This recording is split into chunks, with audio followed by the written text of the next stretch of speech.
Hello friends, IAS PCS study के इस online platform पे आपका स्वागत है। दोस्तों, मैं आपको विजन आईएएस का पीटी 365 पढ़ा रहा हूँ। इसमें ये आज आपकी 6वीं क्लास है और इसमें आपकी शुरुआत होने वाली है फॉरेस्ट यानी वन से। इसके पहले के सारे आर्टिकल्स हम लोगों ने कंप्लीट कर लिए हैं। ठीक है, तो पहला इसमें आर्टिकल दिया है इको सेंसिटिव जोन। ये न्यूज़ में रहा है इको सेंसिटिव जोन। ठीक, तो इसके बारे में हम लोग समझते हैं।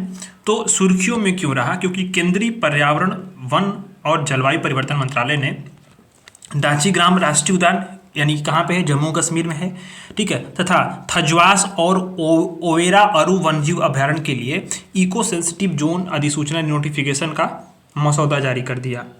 तो ये न्यूज में क्या है, eco sensitive zone. Eco sensitive zone के बारे में जानते हैं कि जो भी कंजर्व्ड एरियाज होते हैं, संरक्षित एरिया होते हैं, जैसे कि राष्ट्रीय पार्क हो गया, नेशनल पार्क हो गया, जो आपके वन्यजीव अभ्यारण्य होंगे, उसमें जो है कि कुछ एरिया होती हैं, ठीक है, कुछ एरिया होती हैं, जैसे कि जो अभी राष्ट्रीय वन्यजीव कार्य योजना के अनुसार जो भी सीमा के 10 मीटर की जो भूमि होती है, कोई भी राष्ट्रीय उद्यान हो चाहे वन्यजीव अभ्यारण्य हो, उसकी 10 किलोमीटर की भूमि को इको सेंसिटिव जोन के रूप में नोटिफाई करते हैं। इसी तरह से सुप्रीम कोर्ट के एक आदेश के अनुसार कि जो भी संरक्षित वन होगा या जो भी राष्ट्रीय उद्यान होंगे या वन्यजीव अभ्यारण्य होंगे, उसके चारों ओर का 1 किलोमीटर का क्षेत्र भी इको सेंसिटिव जोन में होता है। ठीक, मतलब ऐसा है इको सेंसिटिव जोन की जो क्या करता है कि जो भी कंजर्व्ड एरिया होंगे उसके लिए शॉक ऑब्जर्वर के रूप में बनाया जाता है। यानी कि जो भी आघात होंगे, जो भी जलवायु परिवर्तन संबंधी या जैव विविधता संबंधी, जैव विविधता को संरक्षित करने के लिए, उसी पूरे इकोसिस्टम को बनाए रखने के लिए, आघातों को सहने के लिए जो है इको सेंसिटिव जोन का जो है ये निर्माण किया जाता है, जो काफ़ी संवेदनशील क्षेत्र होता है, जिसमें कि जो कुछ कार्यों को प्रतिबंधित किया गया है, कुछ कार्यों को रेगुलेट किया जाता है, कुछ कार्यों को यहाँ पे स्वीकृति होती है। तो पहले जानते हैं कौन कौन सी चीज़ों को प्रतिबंधित होता है इकोसिस्टम में। तो आप समझो इको सेंसिटिव जोन में तो वाणिज्यिक खनन और आरा मिल जो होती हैं, जो लकड़ी काटने वाली होती हैं, इनकी स्थापना जो है नहीं होना चाहिए। कोई भी प्रदूषणकारी उद्योग पर बैन होता है और जो बड़ी बड़ी जल विद्युत की परियोजनाएं होती हैं उसको भी बैन किया जाता है। कुछ चीज़ें रेगुलेट होती हैं, जैसे कि उसको कुछ विनियमित करते हैं, कुछ मात्रा में उसकी अनुमति होगी, कुछ मात्रा में नहीं होगी। तो ऐसी कौन सी चीज़ें हैं? तो वृक्षों की कटाई हो, कृषि प्रणाली में परिवर्तन हो, या फिर भूजल का जो संचयन हो, या फिर कोई होटल रिजॉर्ट की स्थापना हो, या कोई भी जो नेचुरल वाटर रिसोर्स है उसका व्यावसायिक उपयोग हो। इसका क्या है, इसको रेगुलेट करते हैं। कौन कौन सी चीज़ें यहाँ पे स्वीकृत हैं? तो स्वीकृत चीज़ें ये हैं कि जो भी स्थानीय समुदाय होंगे उनके द्वारा अगर कोई कृषि किया जा रहा है, बागवानी की जा रही है, या फिर नवीकरणीय ऊर्जा स्रोतों का उपयोग किया जा रहा है, तो ये सब चीज़ें क्या है वहाँ पे स्वीकृत होती हैं।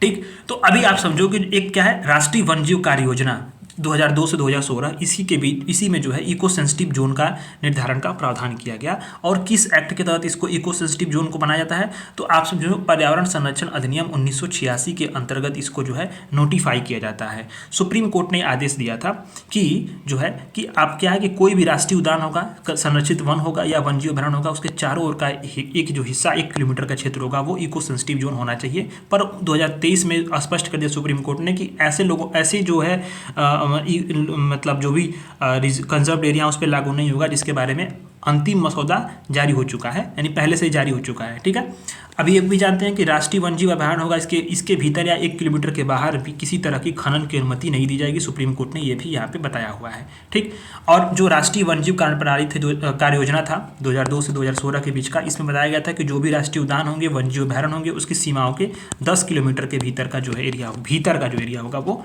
क्या होगा, इको सेंसिटिव जोन होगा। तो न्यूज में क्या रहा, दांचीग्राम जो है ये राष्ट्रीय उद्यान, तो इसकी स्थिति देख लेते हैं। तो भौगोलिक स्थिति आप देख रहे होंगे, जम्मू कश्मीर और लद्दाख इसी बॉर्डर पे है। तो दांचीग्राम जो राष्ट्रीय उद्यान है वो जम्मू कश्मीर में हिमालय पर्वत है। कौन सा? जबरवान पर्वत श्रृंखला, जबरवान पर्वत श्रृंखला इसमें जो है पाया जाता है। यहाँ पे देखेंगे तो डल झील का जो है कैचमेंट एरिया है उसके आधे भाग पे फैला हुआ है। इसी में मार्सर झील से निकलने वाला दांचीग्राम नाला आकर मिलता है इसी अभ्यारण्य में ही, उद्यान में ही। ठीक है, इसमें अगर फ्लोरा की बात करें, यानी जो वनस्पति होती है, उसमें देखा जाए तो हिमालयी नम शीतोष्ण वन है, इसमें हिमालयी नम शीतोष्ण वन है। और अगर फना की बात करें तो इसमें हंगुल है, यानी कश्मीरी बारहसिंगा। हंगुल के बारे में हमने कल पढ़ा था, इसके लिए प्रोजेक्ट हंगुल भी चलाया गया है। और ये क्या है, जो भी आपका क्या स्पीसीज रिकवरी प्रोग्राम है, इसकी स्पीसीज रिकवरी प्रोग्राम है। ठीक है, इसमें 22 प्रजातियों में से हंगुल भी है, पाया जाता है। ठीक है, ये चीज़ है। अच्छा, अब आता है हम लोगों का दूसरा वाला आर्टिकल, केंद्रीय अधिकार प्राप्त समिति। केंद्रीय अधिकार प्राप्त समिति का जो है गठन हुआ है। कौन गठन किया है? तो पर्यावरण वन जलवायु परिवर्तन मंत्रालय ने। किस एक्ट के तहत? पर्यावरण संरक्षण अधिनियम, क्योंकि ये अम्ब्रेला एक्ट है, ये इसी के तहत जो है शक्ति है। और नए सीईसी का यानी कि सेंट्रल एम्पावर्ड कमेटी का गठन किया गया है। बहुत इंपॉर्टेंट है ये। यह समिति क्या करेगी? जो भी पर्यावरण के संबंधित मुद्दे होंगे उसका निगरानी करेगी, उसकी देखरेख करेगी, उससे निपटने का कार्य करेगी। ठीक है, तो जो नए सीईसी गठन की गई है सेंट्रल एम्पावर्ड कमेटी, वो क्या है? अस्थायी तौर पर सांविधिक निकाय है। ये इसको नोट कर लेना आप लोग, अस्थायी है, परमानेंट है, और ये सांविधिक निकाय भी है। ठीक है, ये जो समिति है 2002 में गठित हुई थी, पुरानी सीईसी उसका स्थान पे बनाई गई है। जो पुरानी तदर्थ सीईसी थी वो टीएन गोदावर्मन बनाम भारत संवाद में ये सुप्रीम कोर्ट के आदेश के बाद बनाई गई थी। इसी के स्थान पर नई जो सीईसी है उसकी गठन किया गया है। इसका सदस्य आप देख लो तो इसमें 3 सदस्य होंगे, 3 विशेषज्ञ होंगे और 1 अध्यक्ष होगा। ठीक है, जिसकी जो 3 वर्ष के लिए कार्यकाल होंगे और 60 वर्ष की उम्र के लिए जो है इनको जो है यहाँ पे बढ़ाया जा सकेगा इनका कार्यकाल। ठीक है, एक बार बढ़ाया जा सकेगा। अच्छा, 60 वर्ष की आयु तक। इसमें एक चीफ कोऑर्डिनेशन ऑफिसर होगा। ठीक, चीफ कोऑर्डिनेशन ऑफिसर होगा। ये करेगी क्या कि सुप्रीम कोर्ट के, इसका कार्य है कि सुप्रीम कोर्ट का जो भी आदेश आएगा उसका क्रियान्वयन का निगरानी करना है। और निगरानी करने के बाद अगर कोई अनुपालन नहीं कर रहा है उसके आदेश का, तो कोर्ट रिपोर्ट किसको प्रस्तुत करेगी? केंद्र के समझ, केंद्र सरकार को ये रिपोर्ट देगी। ठीक है, अगर कोई व्यक्ति इसके पास आवेदन करता है, कोई भी चीज़ें शिकायत आती है तो उसका निपटारा भी करेगी। इसका क्षेत्राधिकार पूरा देश होगा, पूरा देश इसका क्षेत्राधिकार होगा। अगर मान लो कोई राज्य क्या है कि इसकी सीईसी की समिति से जो है सिफारिश से सहमति नहीं है, उसकी मान लो असहमत है, तो वो क्या करेगा? केंद्र सरकार को इसे भेजा जाएगा। केंद्र सरकार का निर्णय अंतिम होगा। ठीक, और वो क्या होगा? बाध्यकारी भी होगा। ध्यान को देना, केंद्र सरकार का निर्णय होगा, केंद्र के पास भेजेगी ये निर्णय। ठीक है, ये चीज़ें हैं। हम लोग तीसरे वाले आर्टिकल पे आते हैं, United nation forum on the forest. जो सुर्खियों में रहा क्योंकि ये जो भारत में उत्तराखंड के देहरादून में United nation forum on the forest का एक हिस्सा के रूप में कंट्री लेड इनिशिएटिव कार्यक्रम की मेजबानी की गई। बहुत इंपॉर्टेंट है ये, समझ लो। इसमें भी कंट्री लेड इनिशिएटिव के बारे में जानते हैं और इसके बाद समझेंगे पहले क्या है कि United nation forum on the forest. तो ये न्यूज में इसलिए रहा कि देहरादून में उत्तराखंड के United nation forum on the forest का हिस्सा है। कंट्री लेड इनिशिएटिव कार्यक्रम की मेजबानी भारत में की गई। ठीक है, इंपॉर्टेंट है इसीलिए। तो पहले जानते हैं United nation forum on the forest. पहले ये क्या है, ये चीज़ें हम लोग समझ लेते हैं। तो इसकी उत्पत्ति समझो इकोसोक, यानी कि जो यूएन की जो सामाजिक आर्थिक परिषद है, इसने सन 2000 में, ठीक है, United nation forum on the forest की स्थापना की थी सहायक निकाय के रूप में। करता क्या है ये? जो सभी प्रकार के वन होंगे उसका मैनेजमेंट करेगा। ठीक है, संरक्षण करेगा, कंजर्वेशन करेगा, और वो भी सस्टेनेबल डेवलपमेंट की ये बढ़ावा देता है। ठीक, भारत सहित जो भी यूएन के देश हैं, एजेंसियां हैं, इसके क्या है? सदस्य हैं। ठीक, United nation forum on the forest के। ठीक, अब आ गया इस समझ में। अब इसमें जो है कि जो अभी कंट्री लेड इनिशिएटिव कार्यक्रम हुआ, इसमें 2 बातें जो कि यहाँ पे रखी गई। कौन सी बातें यहाँ फोकस की गई? तो पहला है वनाग्नि, यानी वनों में जो आग लग रहा है, और forest certification, FC, forest certification की बात की गई। दूसरा बनाया गया कि sustainable forest management, SFM, sustainable forest management पर यहाँ पे बात की गई। ठीक, तो इस सत्र में आप जो सस्टेनेबल फॉरेस्ट मैनेजमेंट है और वनों के लिए जो यूएन की रणनीतिक योजना है उसको लागू करने के लिए और उसमें योगदान देने के लिए आगे बढ़ाने की बात की गई थी। ठीक है, तो इसमें मुख्य कार्य, तो अब आप समझना ये है कि जो सस्टेनेबल यूएन के लिए, जो वनों के लिए यूएन की रणनीतिक योजना है, इसमें क्या है? 6 गोल हैं और 26 टारगेट हैं। ठीक, यूएनजी ने इसे जो है अपनाया है 2030 तक जो है इसको हमें पालन करना, अनुपालन करना इसका। तो अभी आता है sustainable forest management. Sustainable forest management के यह सुनिश्चित कर देता है ना कि जो भी वन है उससे सेवाओं और वस्तुओं की आपूर्ति इस प्रकार से हो जिससे क्या हो, हमारा जो वर्तमान प्रेजेंट है और हमारा फ्यूचर है, दोनों की जो आवश्यकताएं हैं वो क्या है? पूर्ति हो सके वन से। किस प्रकार की? जो वस्तुओं और सेवाओं की। ठीक है, सस्टेनेबल फॉरेस्ट मैनेजमेंट इस प्रकार का उपयोग की ये बात करता है। तो जो सस्टेनेबल फॉरेस्ट मैनेजमेंट होता है उसके 7 घटक होते हैं। कैसे? वन संसाधनों का विस्तार करना हो, हमारा बायोडाइवर्सिटी का कंजर्वेशन हो, वन समृद्धि और हमारी सजीवता हो, जो भी हमारे वन संसाधन है उसके प्रोडक्शन वाले कार्य हो, संरचनात्मक कार्य हो वन संसाधनों का, सामाजिक आर्थिक कार्य हो, और हमारे साथ लीगल का हो, पॉलिसी का हो, इंस्टीट्यूशनल फ्रेमवर्क जो है सस्टेनेबल फॉरेस्ट मैनेजमेंट के 7 घटक यहाँ पे पाए जाते हैं। ठीक, अब आता है कि वनों संबंधित यूएन का एक घोषणा पत्र है। कौन सा? वन पे न्यूयॉर्क घोषणा पत्र 2014 में ये जलवायु शिखर सम्मेलन में आया था यूएन के। इसमें बताया गया कि जो वन और किसी जो भी हानि होने है उसके लिए, उसको रोकने के लिए हमें वैश्विक स्तर पे समय रहते उसका इस योजना का जो है प्रस्ताव किया जाए। ठीक है। अच्छा, वन प्रमाणन जो है वन उत्पादों की निगरानी, ट्रेसिंग, लेबलिंग के लिए एक तंत्र है वन प्रमाणन। ठीक, जो भी वन जो फॉरेस्ट के प्रोडक्ट्स होंगे उनकी निगरानी के लिए, उनकी ट्रेसिंग के लिए, उनकी लेबलिंग के लिए एक तंत्र बनाया गया वन प्रमाणन। इसमें क्या होता है कि जो भी वन प्रबंधन होगा उसकी क्वालिटी की कई सारे मानकों पर जाँच की जाती है। ठीक है, तो ध्यान देना है कि जो भी प्रमाणन योजनाएं हैं इसके तहत वन के भूमि क्षेत्र में 35% की आपकी जो है आपका यहाँ पे बढ़ोतरी हुई है। ठीक है, 35% की। अब आता है हम लोगों का नेक्स्ट वाला आर्टिकल, भारतीय वन और लकड़ी प्रमाणन योजना, Indian forest would certification scheme. बहुत इंपॉर्टेंट है चीज़ें इसमें भी। तो आपको ध्यान ये देना है कि जो ये इसमें पर्यावरण, वन और जलवायु परिवर्तन मंत्रालय है, इसने भारतीय वन और लकड़ी प्रमाणन योजना की शुरुआत की है। पहली चीज़ तो आपको स्कीम ये शुरू की गई, तो यही आपको जानना है कि किसने शुरू किया है। ठीक है, तो पर्यावरण, वन और जलवायु परिवर्तन मंत्रालय ने शुरू किया है। यह भारत की क्या है, राष्ट्रीय वन प्रमाणन योजना है, जो करेगी क्या, देश में जो भी सस्टेनेबल फॉरेस्ट मैनेजमेंट है, आपने ऊपर पढ़ा ना SFM, इसको बढ़ावा देगी और जो भी वन के बाहर पेड़ होंगे उसका सस्टेनेबल मैनेजमेंट को प्रोत्साहित करेगी। ठीक है, तो आपको ये चीज़ें ध्यान देने, किसने शुरू किया है, तो पर्यावरण, जल और वन और जलवायु परिवर्तन मंत्रालय ने भारतीय वन लकड़ी प्रमाणन योजना की शुरुआत की है। ये योजना जो है वॉलंटरी रूप से थर्ड पार्टी जो सर्टिफिकेशन उसका प्रावधान भी करती है, यानी कि इसके जो भी संस्थाएं होंगी उसको बाजार का प्रोत्साहन भी मिलेगा। जो राज्य वन विभाग होगा, व्यक्तिगत किसान होंगे, ठीक है, या FPOs होंगे, इनको इसमें शामिल हैं। अच्छा, इन लोगों को अभी क्या है कि जो भी इन लोगों को प्रमाणित संस्थाओं में हिस्सेदारी के लिए या फिर प्रबंधन के लिए प्रोत्साहन प्राप्त करने के लिए करना क्या पड़ेगा, कृषि वानिकी पद्धतियाँ अपनानी पड़ेंगी और हमें वन प्रबंधन करना पड़ेगा। ठीक है, ये चीज़ें हैं। अच्छा, जो भी आपका ये योजना बनाई गई है, जो भारतीय वन लकड़ी प्रमाणन योजना, ये पूरे देश में जो है वन में, अब वन के क्षेत्र के बाहर सभी जो वृक्षारोपण होगा उस पर लागू होगी। ठीक है, इसमें आपको यहाँ पे एक चीज़ और भी ध्यान देना है कि इसमें सरकारी, निजी, कृषि वानिकी और अन्य भूमि पे जो वन होंगे वो भी इसमें शामिल किए जाएंगे। ये जो प्रमाणन योजना होगी, इमारती और गैर इमारती जो वन उत्पाद होंगे उस पर भी ये लागू होंगे। 3 प्रकार के प्रमाणन होंगे, वन प्रबंधन का प्रमाणन होगा, वन क्षेत्र के बाहर पेड़ों का प्रबंधन का प्रमाणन होगा, और चेन ऑफ कस्टडी यानी कि जो भी वन उत्पाद है उसकी ट्रेसेबिलिटी यहाँ पे इसमें शामिल होती है। 3 प्रकार के यहाँ पे प्रमाणन किए जाएंगे। ठीक है, ये प्रमाणन जो होते हैं इसमें मुख्य बातों को आपको ध्यान यह देना है कि यह जो वन प्रबंधन प्रमाणन है वो भारतीय वन मानक पर आधारित है। वन प्रबंधन मानक जो है इसमें 8 मानदंड है मानक। ठीक है, और ये मानक कैसे बनाए गए हैं, तो राष्ट्रीय कार्य योजना जो है 2023 उसका अंग है।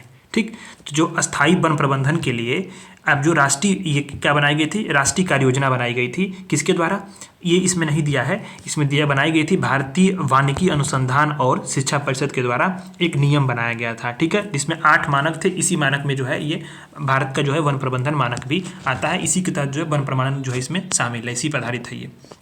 इसका लागू करने के लिए 3 संस्थाएं हैं, भारत वन और लकड़ी प्रमाणन परिषद, भारत वन प्रबंधन संस्थान भोपाल वाला, जो ऑपरेटिंग एजेंसी के रूप में भी काम करेगा। ये लकड़ी वाले सलाह देने के लिए कार्य करेंगे और ऑडिट करने के लिए गुणवत्ता परिषद के तहत जो है राष्ट्रीय एक्रेडिटेशन बोर्ड होता है जो ऑडिट करेगा। ठीक है, ये चीज़ें हैं। अच्छा, राष्ट्रीय कार्य योजना संहिता जो 2023 है, इसके बारे में जानते हैं थोड़ा। तो किस लिए बनाया गया है, तो जो वन है उसका क्या है, वैज्ञानिक प्रबंधन करने के लिए उसका और नए दृष्टिकोणों को विकसित करने के लिए जो राष्ट्रीय कार्य योजना है 2023 में ये बनाई गई थी। इसमें 2004 में पहली बार अपनाया गया था, 2014 में संशोधन किया गया था। तो इसी में जो राष्ट्रीय जो कार्य योजना है इसके संहिता में भारतीय वन प्रबंधन के जो है वो उसमें सभी मानकों को शामिल किया गया, नियमों का सेट है। ठीक, अच्छा, इसमें ध्यान देना है कि जो ये मानक है वो भारत भोपाल इंडिया प्रोसेस से विकसित हुए हैं, जो वन प्रबंधन के लिए 9 वैश्विक पहलों में से एक है। अच्छा, एक बार ये भी ध्यान देना है कि पहली बार जो है राष्ट्रीय कार्य योजना 2023 में जो भारत राज्य के वन विभाग है उससे डेटा को संग्रह करने और सेंट्रलाइज डेटाबेस को अपडेट करने के लिए कहा भी गया है। वन से संबंधित कुछ अन्य सुर्खियाँ ये हैं कि इंटरनेशनल ट्रॉपिकल टिम्बर ऑर्गेनाइजेशन, ये न्यूज़ में रहा, international tropical timber organisation ITTO, ये इसका 59वां सत्र संपन्न हुआ। इसकी स्थापना जो है इंटरनेशनल ट्रॉपिकल टिम्बर एग्रीमेंट के तहत की गई। ये अंतर सरकारी संगठन है, मुख्यालय योकोहामा जापान में है। ठीक है, अब योकोहामा रणनीति भी एक तरह से है, उसको पूछा हुआ है, ये UPSC में भी एक सवाल पूछा हुआ है। उद्देश्य क्या है इसका, तो उष्णकटिबंधीय जो वन है उसका सस्टेनेबल मैनेजमेंट हो और संरक्षण हो। ठीक, ये भारत इसके सभी भारत भी इसका जो है क्या है, प्रोड्यूसिंग श्रेणी वाला सदस्य है। अच्छा, प्रमाणित प्रतिपूरक वन जो एक्रेडिटेड कंपनसेटरी अफोरेस्टेशन है, ये कोयला मंत्रालय ने खनन के बाद जो है ये बहाल की गई भूमि को, कोयला मंत्रालय ने खनन के बाद बहाल की गई जो 579 हेक्टेयर भूमि है उसको ACA कार्यक्रम के तहत लाने की बात कही। प्रमाणित प्रतिपूरक वनीकरण, ये क्या है? इसको जो है वन संरक्षण नियम 2022 के तहत लाया गया है। इसमें जो वन भूमि होता है उसको गैर वन कार्यों के लिए जो भी इस्तेमाल करने के लिए स्वीकृति हासिल की जाती है उसके लिए क्षतिपूरक वनीकरण का उपयोग किया जा सकता है। ठीक है, क्षतिपूरक वनीकरण। जब एसीए के तहत जो लोग होते हैं वो जो लोग और सरकारी संस्थाएं होती हैं जो भूमि परती पड़ी होगी ना उस पर वृक्षारोपण करेंगे और वनीकरण करेंगे, ताकि और साथ साथ उस प्रोजेक्ट के डेवलपर को भेज भी देंगे, जिससे क्षतिपूर्ति के लिए जो होगा जो भी वनीकरण के लक्ष्य होंगे उसको पूरा करने की आवश्यकता होती है। ठीक है, ये चीज़ें हैं। अच्छा, अब बात आता है ये global forest watch. Global forest watch क्या है? वर्ल्ड रिसोर्सेज इंस्टीट्यूट और मेरीलैंड विश्वविद्यालय ने ग्लोबल फॉरेस्ट वॉच प्लेटफॉर्म पे वैश्विक जो वन समीक्षा है उसको अपग्रेड किया है, जो WRI है। ठीक है, यानी वर्ल्ड रिसोर्सेज इंस्टीट्यूट, इसने फॉरेस्ट फ्रंटियर इनिशिएटिव का हिस्सा था, उसमें 1997 में ग्लोबल फॉरेस्ट वॉच की स्थापना की थी। ठीक है, ये चीज़ें हैं। ये क्या है? एक जो WRI क्या है? एक जो है वैश्विक NGO है, गैर लाभकारी संगठन है एक तरह से। बस इतना ही जानना है आपको, इसमें बहुत डिटेल में मत जाओ। Collaborative partnership on the forest, CPF ने जो है joint call to the action for the forest toward 2030 launch किया है। इसकी उत्पत्ति कब हुई थी? इकोसेक एक प्रस्ताव के आधार पर 2001 में स्थापित हुई थी। स्वैच्छिक तौर पे अंतर एजेंसी साझेदारी भी है। इसका मिशन यह है कि वन क्षेत्र के बाहर सभी प्रकार के वन और वृक्षों के लिए जो सस्टेनेबल डेवलपमेंट एजेंडा 2023 इसमें योगदान देने में मदद करना है।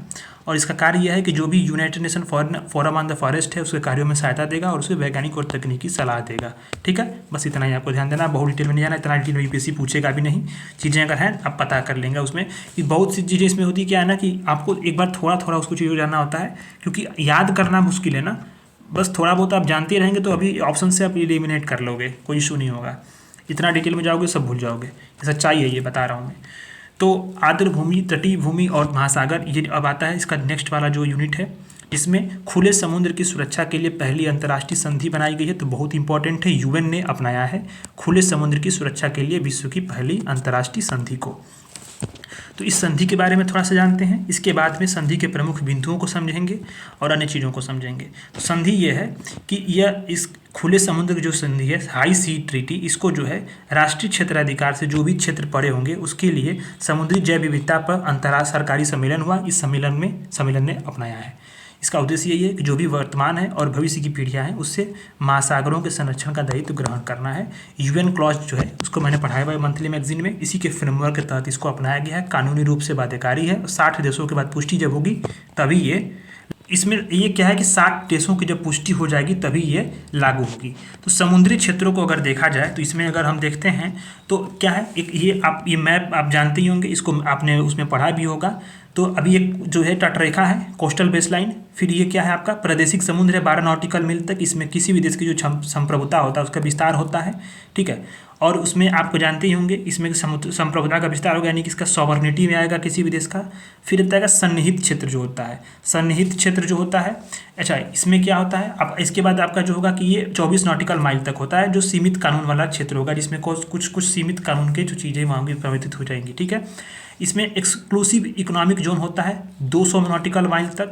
ठीक, अच्छा इसमें जो वहाँ पे प्राकृतिक संसाधन होंगे वहाँ तक किसी भी देश की संप्रभुता का विस्तार होता है और उस पर उसका अधिकार होता है। फिर ये विस्तारित जो होगा, एक्सटेंडेड जो होगा, महाद्वीपीय मगन तट होंगे और ये खुला समुद्र तट होगा इसके बाद वाला क्षेत्र जो होता है। ठीक है, तो जो खुला समुद्र तट है उसी के लिए संधि अपनाई गई है, खुले समुद्र क्षेत्र की सुरक्षा के लिए। ठीक है, विश्व की पहली संधि है, UN ने इसको अपनाई है। अब संधि के प्रमुख बिंदु हैं उनको थोड़ा सा जान लेते हैं। तो इसमें लचीलेपन को मजबूत करना है, प्रदूषणकर्ता द्वारा भुगतान का सिद्धांत और विवाद निपटान, यानी कि जो भी डिस्प्यूट्स होंगे उसके निपटान के यहाँ पे प्रावधान इस संधि में बताए गए हैं। जो आपका इसी में बताया गया है कि अगर मान लो कि संधि के पक्षकार हैं उनका अधिकार क्षेत्र से बाहर किसी भी कोई गतिविधि होगी तो उसका क्या है, जो इन्वायरमेंटल इम्पैक्ट असेसमेंट अनिवार्य होगा। इन्वायरमेंटल इम्पैक्ट असेसमेंट जो है ये आपका GS3 में ये टॉपिक है, GS3 का एकदम स्पष्ट टॉपिक है मेंस का। और बहुत सारे आपने अगर बेसिक भी इन्वायरमेंट पढ़ा होगा तो इसमें इन्वायरमेंटल इम्पैक्ट असेसमेंट आपने पढ़ा होगा। तो ये क्या अनिवार्य बनाया गया है कि कोई भी संधि के जो भी पक्षकार देश हैं, ठीक है, वो उनको अनिवार्य करना होगा अगर कोई भी गतिविधि होती है अपने क्षेत्र के बाहर तो। ठीक, किसी भी गतिविधि के लिए। अच्छा, इसी संधि में महासागर प्रबंधन के लिए एक इंटीग्रेटेड अप्रोच को भी अपनाया गया है, जिसमें बहुत सारे जलवायु परिवर्तन और समुद्र का जो एसिडिफिकेशन है इसको भी इसमें मान्यताएं दी गई। इस बातों को यहाँ पे प्रतिकूल प्रभावों से निपटने के लिए व्यवस्थाएं की गई हैं। और देशज लोगों का, इंडिजिनियस पीपुल का और स्थानीय समुदायों का जो अधिकार है, ज्ञान है, उसको वैज्ञानिक अनुसंधान है, समान बंटवारा है, लाभों का उचित बंटवारा है, सब चीज़ों को यहाँ पे बात की गई है। ठीक, ये चीज़ें आपको ध्यान देनी है। अब बताया भी गया है कि संधि का अनुपालन करने के लिए, लागू करने के लिए जो कॉप को भी आयोजित करी जाएगी, यानी जो भी पक्षकार होंगे उनका सम्मेलन भी आयोजित किया जाएगा। ठीक है, और ये भी ध्यान दिया कि संधि का उद्देश्य यह है कि जो अंतर्राष्ट्रीय जल क्षेत्र में, जल क्षेत्र है, उसमें जो ऐसे समुद्री क्षेत्रों की स्थापना करना है जिसमें जो है खुले समुद्र में समुद्री जैव विविधता की रक्षा हो सके। ठीक, ये बातें भी हैं। अब इसमें सभी चीज़ें हम लोग देख ले रहे हैं, कुछ भी बचेगा नहीं, सवाल पूछेगा हम लोग कर ले जाएंगे, कोई इशू नहीं होगा अगर आप इसको ध्यान से देखा है तो। Coral reef breakthrough, international coral reef initiatives ने, ICRI ने जो है, ये ICRI क्या है, 1994 में इसकी स्थापना हुई थी। जो ये क्या है, राष्ट्रों संगठनों के बीच में एक वैश्विक साझेदारी है जो करती क्या है, जो प्रवाल भित्ति है दुनिया भर में और उससे संबंधित जो भी इकोसिस्टम है, इकोसिस्टम उसको क्या करती है, कंजर्व करने की बात करती है ये। ठीक, अब ये जो है इसमें Australia, France, Japan, Jamaica, Philippines, Sweden, UK और USA ने इसको जो है स्थापित किया था। भारत सहित 101 देश अभी जो है वर्तमान में इसके जो है सदस्य हैं। किसके, ICRI के। तो न्यूज में क्यों रहा, क्योंकि ICRI ने global fund for the coral reefs और UN का हाई लेवल का जो क्लाइमेट चैंपियन है उसके साथ साझेदारी में कोरल रीफ ब्रेक थ्रू की शुरुआत की, कोरल रीफ ब्रेक थ्रू की शुरुआत कर दी। ठीक है, तो कोरल रीफ ब्रेक थ्रू के बारे में थोड़ा सा जान लेते हैं। तो ये क्या है, इसका लक्ष्य, इस पहल का लक्ष्य यही है कि जो उथला जल है उसका जो उष्ण कटिबंधीय प्रवाल भित्ति होंगे उसके कम से कम 1,25,000 जो किलोमीटर क्षेत्र है वन का, उसको विलुप्त होने से हमें बचा देना है। इस लक्ष्य को प्राप्त करने के लिए कौन कौन सी कार्य योजनाएं की जाएंगी, तो जो भी प्रवाल भित्तियाँ उनको नुकसान पहुँचाने वाले जो स्थानीय कारक है उसको हम लोग कम करना है। प्रवाल भित्ति के संरक्षण के प्रयासों को बढ़ावा देना है। 30 बाई 30 लक्ष्यों के साथ हमें तालमेल बिठानी है। 30 बाई 30 लक्ष्यों को पिछले क्लासेस में हमने बताया है आपको। ठीक है, अच्छा, अभी एक बात यहाँ पे ध्यान देना है कि जो भी प्रवाल के अनुकूल जो भी इनोवेशंस होंगे, इनोवेशंस के समाधान होंगे, स्मार्ट क्लाइमेट स्मार्ट डिजाइन होंगे, उनका विकास करना है, उसमें क्रियान्वयन करना है, जिससे क्या होगा 2030 तक हमें 30% जो है निम्नलिखित प्रवालों की पुनर्बहाली में हो सके। और साथ साथ क्या है कि $12 बिलियन का निवेश भी विभिन्न स्रोतों से किया जाएगा, सार्वजनिक और निजी स्रोतों से। ठीक है, इसमें यह भी बताया गया है कि कुमिंग मॉन्ट्रियल जो वैश्विक जैव विविधता फ्रेमवर्क का लक्ष्य 3 है, वो क्या बताता है कि 2030 तक कम से कम 30% जो है स्थलीय अंतर्देशीय जो क्षेत्र है उसका हमें संरक्षित करना, वही 30 बाई 30 लक्ष्य यही है। ठीक है, तो कोरल रीफ के बारे में बात हो रही है। तो अभी अच्छा, कोरल रीफ जो ब्रेक थ्रू है वो क्या है, global fund for the coral reef coalition इसका एक हिस्सा है। ठीक, यह फंड क्या है, यह फंड जो है कि प्रवाल भित्ति की जो भी इकोसिस्टम है उसको सुरक्षा करने के लिए, उसको फिर से स्थापना करने के लिए कार्रवाई करने और संसाधन जुटाने का साधन है। ठीक, साधन होता है, ये बात यहाँ पे है। अब मिश्रित साधन है। मिश्रित साधन क्या होता है कि संधारणीय विकास जो होगा उसके लिए हमें एडिशनल फंड चाहिए और उसके लिए जो वित्त होगा उसका उपयोग करना मिश्रित फंड होता है। ठीक है, तो ये चीज़ें इंपॉर्टेंट होती हैं। थोड़ा सा ब्लेंडेड फाइनेंस क्या है, ये जो संधारणीय विकास है उसके लिए अतिरिक्त वित्त जो एडिशनल फाइनेंस चाहिए उसके लिए विकास वित्त का महत्वपूर्ण उपयोग करना मिश्रित वित्त कहलाता है। ठीक है, ये चीज़ें हैं। कोरल रीफ क्या है, कोरल रीफ के बारे में आप जानते होंगे, कोरल रीफ को आपने पढ़ा भी होगा इन्वायरमेंट में। तो ये क्या है, अकशेरुकी जो है इन्वर्टिब्रेट जो है ये जीव है जिसमें बाहरी कंकाल कैल्शियम कार्बोनेट से बना होता है। UPPCS का बड़ा फेवरेट क्वेश्चन है। UPPCS ने कई बार कोरल रीफ के बाहरी जो कंकाल है उसके बारे में पूछा हुआ कि किस पदार्थ से ये बना होता है। अच्छा, एक बात ये भी है कि जो प्रवाल भित्तियाँ होती हैं वो सैकड़ों से लेकर हजारों जो पॉपिल्स होते हैं एकल प्रवाल इसके समूह में बनी होती हैं। विश्व की जो 75% जो प्रवाल भित्तियाँ कहाँ पे हैं, 45 देशों में हैं, जैसे कि मुख्य रूप से Australia, Indonesia, Philippines, Maldives, Fiji, Papua New Guinea में पाई जाती हैं। भारत में जो क्षेत्र है जहाँ पे जो कोरल रीफ्स पाई जाती हैं तो वो कौन कौन से क्षेत्र हैं, तो कच्छ की खाड़ी है, मन्नार की खाड़ी है, अंडमान निकोबार और लक्षद्वीप समूह है। अच्छा, एक बात यहाँ पे ये भी ध्यान देना है कि मत्स्य पालन विभाग जो है वो क्या कर रहा है, तट में मत्स्य पालन को पुनर्जीवित करने के लिए जो PM मत्स्य संपदा योजना है उसके तहत कृत्रिम मूंगे की चट्टानों को बढ़ावा दे रहा है। जो कृत्रिम मूंगे, आर्टिफिशियल मूंगों की चट्टानों को बढ़ावा भी दे रहा है। ठीक है, ये चीज़ें हैं। अच्छा, अभी एक चीज़ और भी रहा न्यूज में कि स्टैग हॉर्न कोरल, ये क्या है, कैरेबियन सेक्टर में जो कैरेबियन एरिया है उसमें जो भी ये बहुत संकट की स्थिति है स्टैग हॉर्न कोरल की, इसका एक जीनोम वाइड सर्वेक्षण किया गया, यानी कि जीनोम इसका बहुत बड़ा एक जो सर्वे किया गया। इस सर्वे में बताया गया कि जो इसमें क्या किया जाए, जो कोरल में वाइट बैंड रोग है, एक रोग है जो कोरल को जो प्रवाल भित्तियाँ उनको होता है उसमें उसको जो लड़ने की क्षमता है उसमें 10 जीनोमिक सेक्टर की पहचान की गई। तो न्यूज में रहा स्टैग हॉर्न कोरल, तो ये कैरेबियन क्षेत्र में पाया जाता है, प्रवाल भित्ति है ये। अब ये क्या आता है, इसे इन्हें जो एक होता क्या कि जो उथला पानी होता है ना, उसमें ये कई सारे ग्रुप्स में रहते हैं, जिसे क्या बोलते हैं हम लोग थिकेट्स बोलते हैं, थिकेट्स। ठीक, अब इनके अंदर जो भी, इन प्रवालों के अंदर जो भी प्रकाश संश्लेषक सवाल होते हैं, ठीक है, अलगाई होते हैं, उससे ये भोजन प्राप्त करते हैं। इनकी आयुषर स्थिति क्या है, क्रिटिकली इंडेंजर्ड है। ठीक, ये चीज़ें हैं। अब आता है कि कुछ कुछ सुर्खियों में झीलें और आर्द्रभूमियाँ रही हैं, उनके बारे में हमें देखना है कि कौन कौन सी जो है झील और जो आर्द्रभूमि है वो सुर्खियों में रही है। तो सुर्खियों में रहने वाली जो आर्द्रभूमियाँ हैं भारत में, उसमें डल झील है, कांवर झील जो है, कांवर झील कवरताल आर्द्रभूमि यानी कि बिहार में है। ठीक, दीपोर बिल है आसाम में, सुंदरबन, चिल्का, कोलेरू, पुलिकट, भोज आर्द्रभूमि एमपी और वेम्बनाड कोल आर्द्रभूमि केरल है। तो उसके बारे में हम लोग न्यूज में रहेंगे, क्यों पढ़ेंगे कि न्यूज में क्यों रही इसकी चीज़ों को।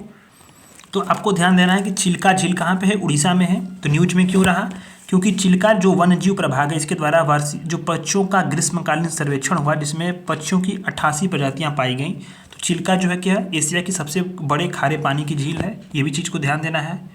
ये तो स्पष्ट तौर पे है कि दुनिया का सबसे बड़ा जो तटीय लैगून है वो कौन सा है, चिल्का झील ही है, उड़ीसा वाली। और इसके बाद 1981 में जो रामसर कन्वेंशन हुआ, तो पहली जो अंतर्राष्ट्रीय महत्व की आर्द्रभूमि जो अधिसूचित हुई थी वो चिल्का झील ही थी। ठीक है, एशिया की जो पहली आर्द्रभूमि है, जिसे जो है मॉन्ट्रक्स रिकॉर्ड से हटाया गया था 2002 में। मॉन्ट्रक्स रिकॉर्ड क्या है, एक रजिस्टर होता है जिसमें ऐसी जो भी आर्द्रभूमियाँ होती हैं उनको हम लोग शेड्यूल करते हैं, जिसकी वजह से क्या है, जो भी ह्यूमन एक्टिविटीज है जिसमें बदलाव आ गए हों, उनके वजह से पारिस्थितिक तौर पर बदलाव आए हों या उनकी संभावनाएँ हों। ये एक ध्यान देना है कि इसी की झील में एक कालीजाई मंदिर है द्वीप में, और इसका प्रमुख आकर्षण केंद्र क्या है कि इरावदी डॉल्फिन जो है इसी झील में पाई जाती है, जिसकी आयुषर स्टेटस इंडेंजर्ड है वर्तमान में। पुलिकट झील न्यूज में क्यों रहा, क्योंकि यहाँ पे 6 साल की अनुपस्थिति के बाद जो है लेसर फ्लैमिंगो को जो है इस झील में देखा गया। एक दुर्लभ प्रवासी पक्षी है जो अफ्रीका के उप सहारा क्षेत्र में है। इसका जो आयुषर स्टेटस है नियर थ्रेटन्ड है। ठीक है, जो पुलिकट झील है वो कहाँ पे है, आंध्र प्रदेश और तमिलनाडु की सीमा पे है। जो चिल्का झील के बाद खारे पानी की दूसरी बड़ी झील है भारत में। यह रामसर स्थल भी है। इस लैगून को जो है 3 नदी से जल होता है, जैसे कि अरनी, कलंगी और स्वर्णमुखी, ये 3 नदियाँ हैं, अरनी, कलंगी, स्वर्णमुखी, इसी से इसको पानी मिलता है। श्रीहरिकोटा, जहाँ पे आप जानते होंगे कि कई बार मिसाइल परीक्षण होते हैं, श्रीहरिकोटा का जो बैरियर द्वीप है इसी झील को बंगाल की खाड़ी से अलग करता है। तो ये आपको थोड़ा ये बेसिक तौर पे यूपीपीसीएस और बीपीएससी के लिए ज्योग्राफी का भी एक क्वेश्चन बन गया कि मैंने श्रीहरिकोटा का जो बैरियर द्वीप है, इस जो झील है आपका, ठीक है, उस झील को क्या करता है, पुलिकट झील को बंगाल की खाड़ी से अलग करता है। ठीक, ये चीज़ें आपको ध्यान देनी है। डल झील जो जम्मू कश्मीर को आपने अभी मैप में देखा, तो ये न्यूज में इसलिए रहा है कि इसमें हजारों मरी हुई मछलियां बहती हुई पाई गई हैं। इसका कारण क्या है कि झील की जो अलग अलग गहराई पे उसमें तापमान में डिफरेंस आया है। ठीक है, तो इसी कारण से जो है ये इसमें मछलियां मरी हुई थी। ये झील जो है जम्मू कश्मीर का श्रीनगर में है। इसको श्रीनगर का गहना भी बोलते हैं। इसका निर्माण कैसे हुआ था, तो जो झेलम नदी में बाढ़ आई थी, इसी तरह से इसका निर्माण हुआ डल झील का। इसमें फ्लोटिंग गार्डन है, जिसको कश्मीरी भाषा में हम लोग राड बोलते हैं, राड। ठीक है, इसमें डल झील में शिकारा नामक हाउस बोट भी चलाई जाती है। बेसिक चीज़ें यहाँ पे दी हुई हैं। अच्छा, भोज आर्द्रभूमि आपने मैप में देखा एमपी में है। तो एनजीटी ने भोपाल में जो अपर लेक है और आर्द्रभूमि है, इसमें क्रूज नौकाओं को चलाने पे बैन कर दिया। क्यों बैन किया, क्योंकि जो है ये क्या कर सकते हैं, साथ ही ये कि इससे बहुत सारी जो है क्रूज नौकाओं से जो है यहाँ पे पारिस्थितिकी तंत्र पे उसके जो भी वहाँ पे प्लांट्स थे उनको क्या आता है, हानि पहुँच रही थी। जैसे कि अब क्रूज चलता है ना, तो उसके नीचे जो है यहाँ पे जो भी जैसे कुछ धुआं उठता होगा। अभी आप देखोगे बनारस में, कभी आप चाहे कहीं भी जाओगे जहाँ पे नदी बोट चलते हैं, देखना पीछे धुआं छोड़ता है। ठीक है, उसमें जो भी अभी डीजल वगैरह से चलती हैं या फिर जो भी इसमें फ्यूल से चलती हैं, उससे होता क्या है कि जितने सारे जो भी वहाँ पे मछलियाँ होंगी या अन्य जो जीव होंगे ना, उन पे ये इफेक्ट पड़ता है, वो मर जाते हैं, तुरंत मर जाते हैं। तो इसकी अवस्थिति क्या है भोज की, तो ये भोपाल में पाया जाता है। भोपाल जो भोज आर्द्रभूमि है, 2002 में इसको जो है रामसर साइट में शामिल किया गया था। इसमें दो मानव निर्मित जलाशय से अपर लेक और लोअर लेक, इसी में जो है क्रूज नौकाओं पे एनजीटी ने बैन किया। वेम्बनाड कोल आर्द्रभूमि केरल में है। इसमें न्यूज में क्यों रहा, क्योंकि जो कम्बोबा फुरकुटा यानी पिंक ब्लूम में बड़ी संख्या में फूल खिलते हैं, जिसमें एक जो क्या है कि यह कोल आर्द्रभूमि में खतरे के रूप में उभर गया, क्योंकि ये क्या है, एक आक्रामक प्रजातियों का जो है ये बहुत बड़ा यहाँ पे प्रभाव हो चुका है। क्योंकि पहले से ही जलकुंभी और जो है कि साल्विनिया मालेस्टा जो है ये इसका खतरा झेल रहा है। ये तो पिंक ब्लूम्स भी बड़ी संख्या में खिल गए हैं। आपको कल हम बताए ही थे, जो आक्रामक जो प्रजातियां होती हैं उसके कई सारे आक्रामक प्रजातियां न्यूज में भी रही थी, तो उसको भी हम लोगों ने कल समझा था। ठीक उसी प्रकार के खतरों का सामना ये कर रहा है। केरल का सबसे बड़ा खारे पानी का झील है वेम्बनाड कोल आर्द्रभूमि। ठीक है, 10 नदियों से जल प्राप्त होता है।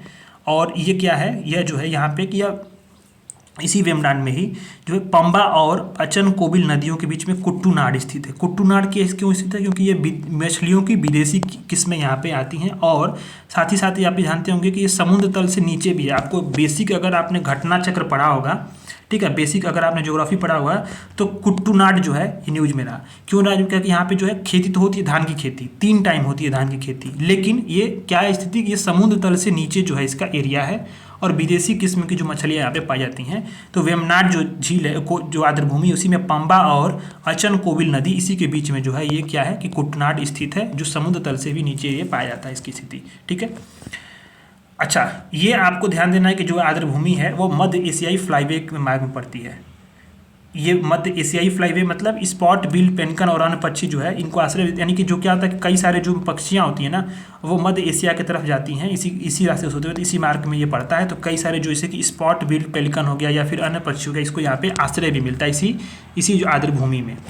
दीपोर बिल असम, ये आर्द्रभूमि न्यूज में क्यों रहा? क्योंकि असम सरकार ने दीपोल बिल में वाटर स्पोर्ट्स संबंधी गतिविधियों और पर्यटन गतिविधियों को अनुमति देने की इच्छा प्रकट की है। ताजे जल की झील है, असम के निचले भाग में जो है ब्रह्मपुत्र नदी में ये सबसे बड़ी झील है। ठीक है, रामसर सूची में असम का एकमात्र यही स्रोत है, और इम्पोर्टेंट बर्ड एरिया के रूप में भी चयनित किया गया है। यहाँ पे सबसे मुख्य बात यह है कि प्रवासी पक्षी कौन से हैं? पोचार्ड है और ग्रेगल यूज है। ठीक है, तो पोचार्ड और ग्रेगल यूज है, ये बहुत इंपॉर्टेंट है ये, क्योंकि ये कई बार की चीज़ें इसे पूछी जाती हैं, और इसको ध्यान देना एक बार।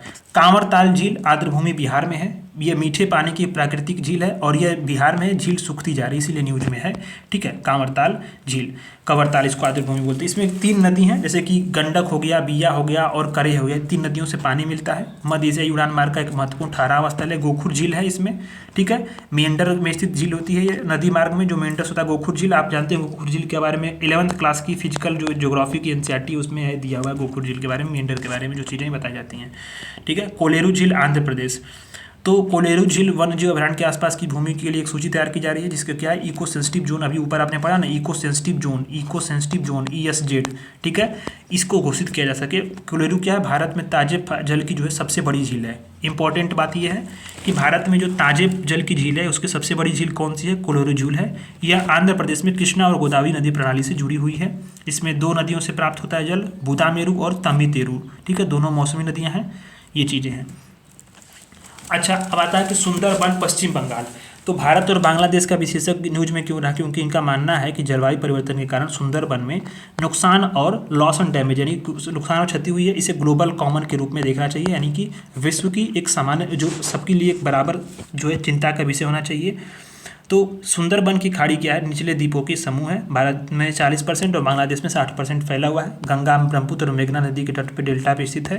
विश्व में मैंग्रोव वन का सबसे बड़ा क्षेत्र भी है। इसको जो है अंतर्राष्ट्रीय महत्व की आर्द्रभूमि का भी दर्जा है, और यूनेस्को का जो विश्व धरोहर स्थल है उसके तहत भी जो है यहाँ पे इसको मिला हुआ है। यहाँ पे जीव जंतु में ऑलिव रिडेड टर्टल, ये बहुत इंपॉर्टेंट है, UPSC ने इसको पूछा हुआ है PYQ में। ऑलिव रिडेड टर्टल यहाँ पे पाए जाते हैं।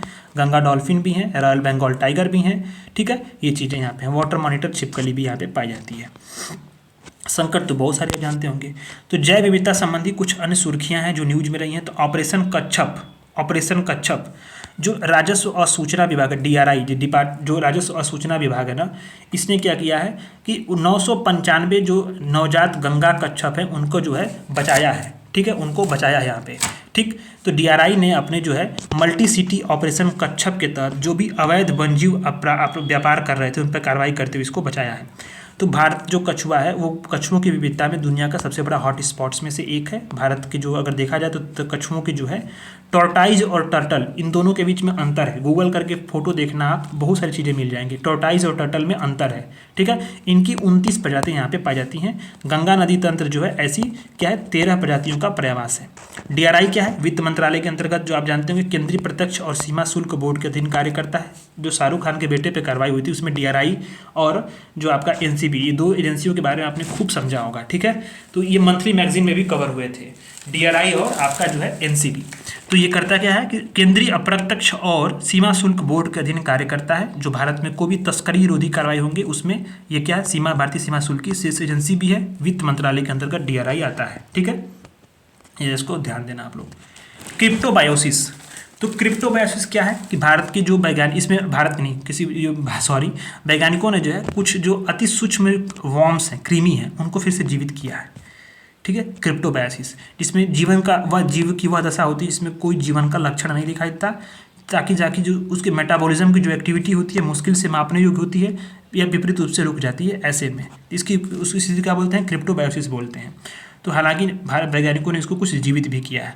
ठीक, अच्छा, फैकल्टेटिव और पार्थेनोजेनेसिस, ये क्या है, ये वैज्ञानिकों ने जो है मगरमच्छों में फैकुलेटिव पार्थोजेनेसिस प्रक्रिया के पहले ज्ञात उदाहरण को दर्ज किया है।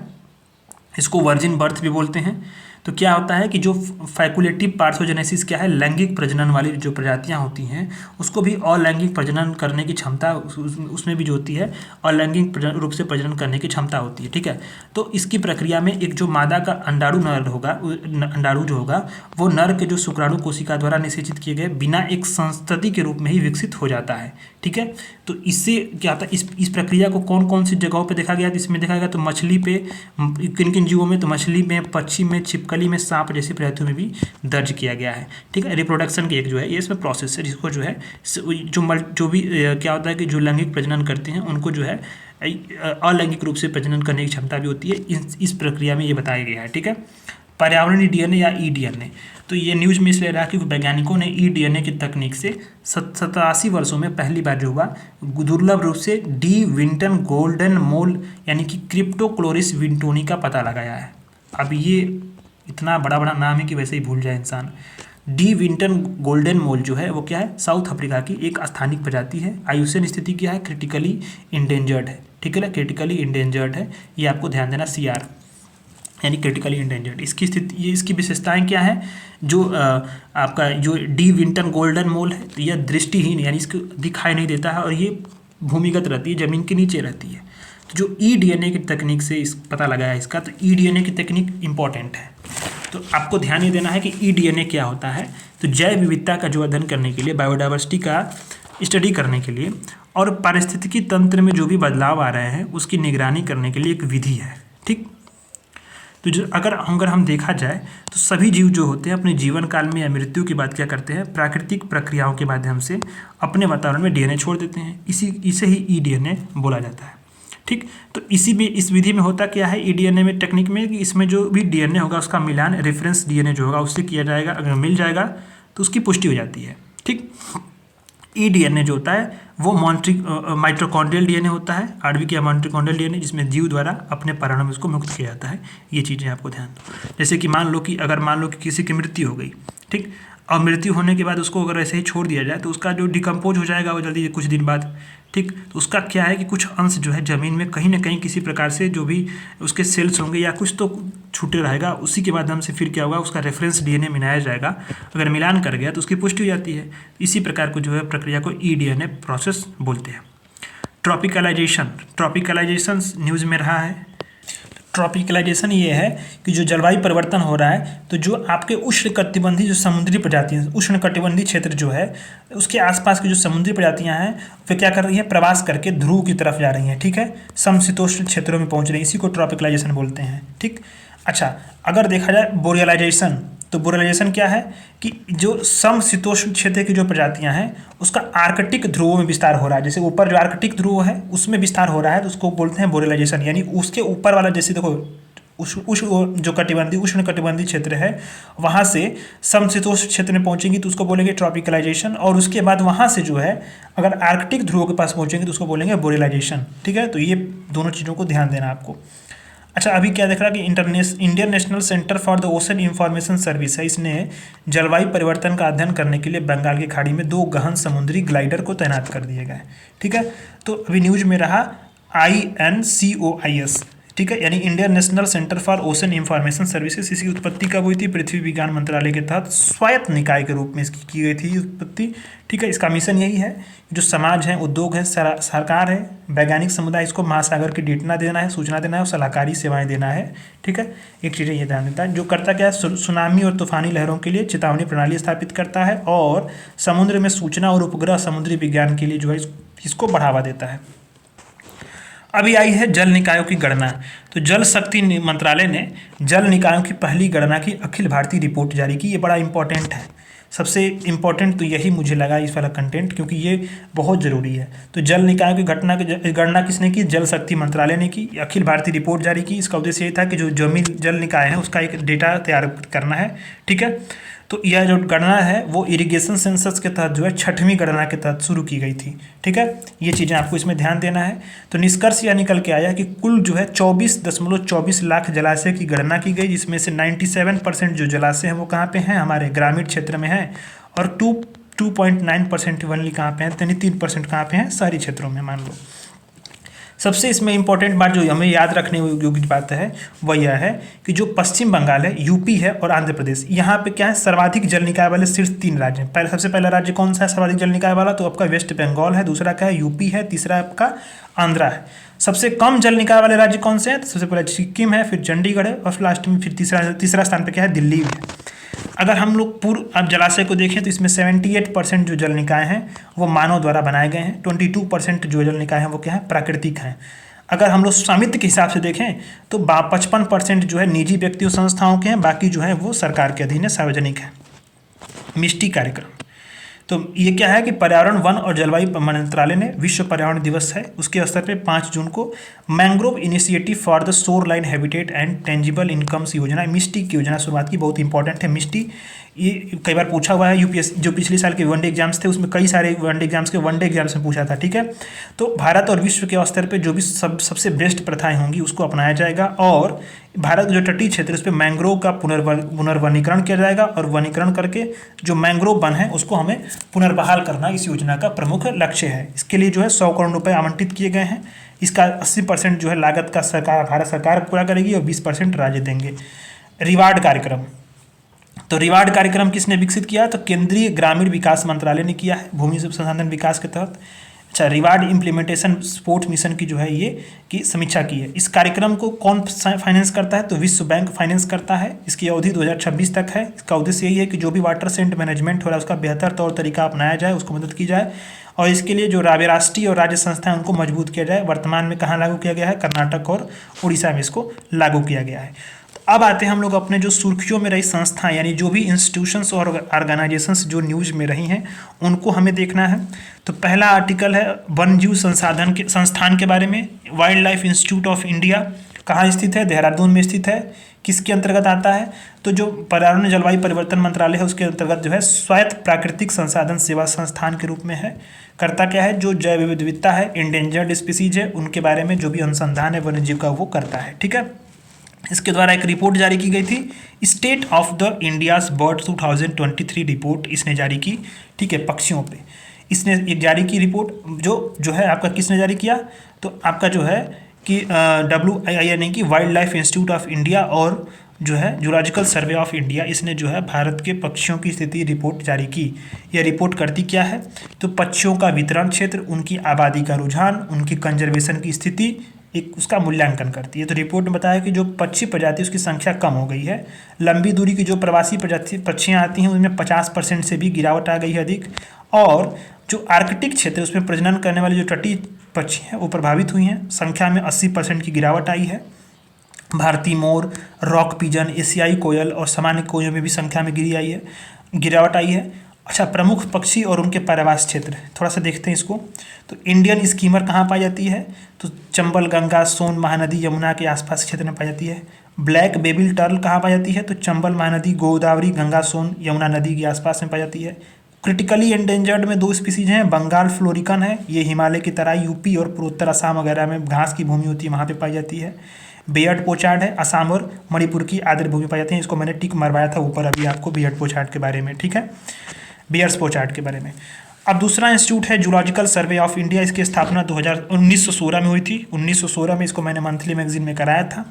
1875 में कलकत्ता में जो भारतीय संग्रहालय है उसका प्राणी शास्त्र ये उसका सेक्शन है, उसी के अनुभाग से यहाँ पे उसकी स्थापना हुई थी। जो करता क्या है कि पूरे भारत में जानवरों की खोज उसका नामकरण, उसका वर्णन, उसका वर्गीकरण, उसका जो है डॉक्यूमेंटेशन का कार्य करता है। इसका हेडक्वार्टर कहाँ पे है? तो ये हेडक्वार्टर आपका कोलकाता में स्थित है। ठीक है, इसे जो है 2000 मतलब राष्ट्रीय जैव विविधता जो एक्ट है 2002 वाला, इसके तहत राष्ट्रीय प्राणी संग्रह के लिए रिपोजिटरी के रूप में घोषित किया गया है। कौन कौन सी रिपोर्ट ये जारी करता है? तो पहला रिपोर्ट है फ्लोरा एंड फना डेटाबेस। जो करता क्या, इस रिपोर्ट में बताया गया है कि भारत अपने जीव जंतुओं के डेटाबेस में 664 जो जंतु और वनस्पतियों के डेटाबेस में से 339 यहाँ पे इसको शामिल किया है। ठीक है, 339 प्रजातियों को शामिल किया है। सूची या सूची किसने तैयार की है? पर्यावरण, वन और जलवायु परिवर्तन मंत्रालय ने। ठीक, ये चीज़ें हैं।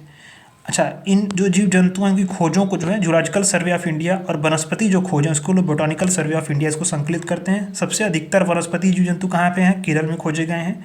कुछ प्रमुख जीव जंतु की खोज की गई है मेघालय में, जैसे कि मिनी ओप्टस फिलिप्सी, ये लंबी उंगलियों वाला चमगादड़ है। अच्छा, मेघालयानस, इसको ध्यान दो आपको, जो आपका मेन लास्ट वाला टर्म है मेघालयानस, यानी ये मेघालय में पाया जाने वाला है। और ये क्या है? चमगादड़ है, बांस पे रहने वाला। अरुणाचल प्रदेश में एक और पाई गई है सेला मकैक। ठीक है, सेला दर्रा कहाँ पे है? अरुणाचल प्रदेश में, जानते होंगे, ये उसी में सेला मकैक यहाँ पाई गई है। मकैका ल्यूकोजेनेसिस, ये क्या है? एक मकैक है। ठीक है, अरुणाचल प्रदेश में सफ़ेद गाल वाला है, ये पाया गया है। अंडमान में नारकोंडम द्वीप है, इस पे क्या पाया गया है? तो फिसिडुला जैंथोपाइगिया, ये क्या है? एक येलो रैम्प इस फ्लाई कैचर है, जो मेनली अगर देखा जाए तो मंगोलिया, चीन, कोरिया, जापान पे रहता है। इसमें ध्यान बस देना है कि अंडमान के नारकोंडम द्वीप पे जैंथोपाइगिनिया पाया गया है, बस ये ध्यान लो।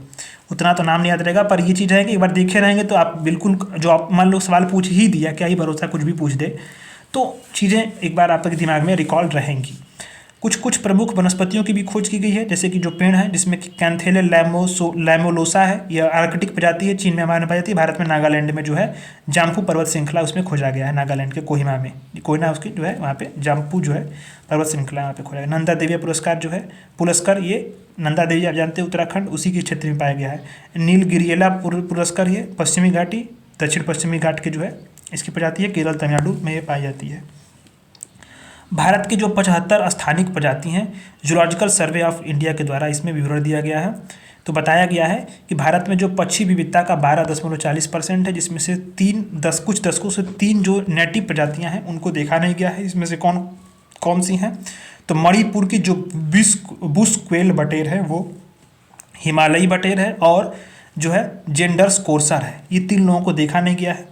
IUCN ने 3 प्रजातियों को जो है वो क्रिटिकली इंडेंजर्ड के रूप में भी वर्गीकृत किया है। कौन कौन सी? हिमालयी बटोर, जेंडर कोर्सर और बुगुन लियो सिचला को।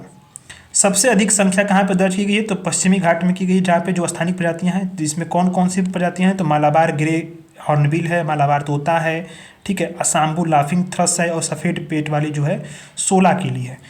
अंडमान निकोबार में भी कुछ जो स्थानिक प्रजातियां उसमें पाई गई हैं। निकोबार मेगापोड है, निकोबार सर्पेल ईगल है, अंडमान क्रेक है और अंडमान वर्न हाउल है। ठीक, ये चीज़ें हैं। उसके बाद नेक्स्ट वाला आर्टिकल है world wide fund for the nature, WWF। ये अंतर्राष्ट्रीय तौर पे गैर लाभकारी संगठन है, 100 देशों में कार्य कर रहा है। इसका उद्देश्य ये है कि जो नए नए समाधान के विकसित किए जाए, लाभ पहुंचाया जाए, जो क्या करे, समुदायों को, वन्यजीवों को, संस्थानों की रक्षा करे, स्थानों की रक्षा करे जहाँ वे रहते हैं। ठीक है, ये चीज़ें हैं। इसका मुख्यालय ग्लैड स्विट्जरलैंड में है, ग्लैड स्विट्जरलैंड में है, याद रखना, ग्लैड गलती मत करना, ग्लैड स्विट्जरलैंड में है। और ये करता क्या है? विश्वव्यापी जो एक आंदोलन है अर्थ आवर, इसकी जो है इसका आयोजन भी करता है। ठीक है, अच्छा, इसकी बात ये भी ध्यान देना है कि इसका जो है उत्पत्ति कैसे हुई थी अर्थ आवर की? तो सिडनी में लाइट ऑफ द मूवमेंट के रूप में शुरुआत हुई थी, जिसमें जो है मार्च महीने में मनाया था। हर साल जो है देशों हर साल जो होता है अलग अलग देशों के स्थानीय समय के अनुसार।